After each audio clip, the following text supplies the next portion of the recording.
Не секрет, что обучение в высших учебных заведениях на платной основе удовольствие не из дешевых. Коммерческая форма обучения стоит около 50-60 тысяч рублей в год.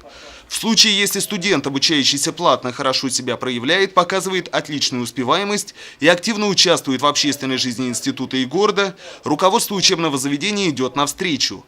Уже на протяжении многих лет в СибГУ существует добрая традиция переводить таких активистов на бюджетные места. Для ребят это становится хорошим подспорьем и мотивирует на дальнейшую плодотворную работу. Перевели меня, наверное, за то, что я хорошо учусь, то есть четверки, пятерки. Вовремя сдана сессия, то есть не было долгов никаких, плюс активное участие в различных мероприятиях и конкурсах. Самое первое, я помню, это у нас был турслет. Вот, за это нам давали грамоты, потом также робостар мы участвовали.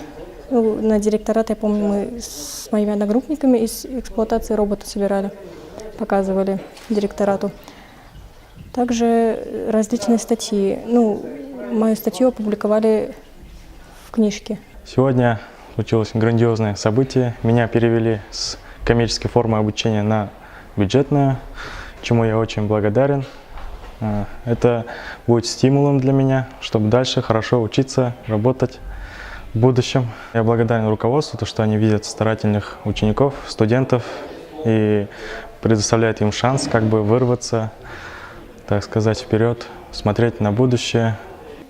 Я студентка третьего курса юридического факультета, являюсь отличницей учебы, занимаюсь активно научной деятельностью, пишу научные статьи, также занимаюсь общественной деятельностью, являюсь танцором народного ансамбля народного танца ЕТ-РУ. Перевод на бюджет является для меня стимулом к дальнейшему развитию, самосовершенствованию.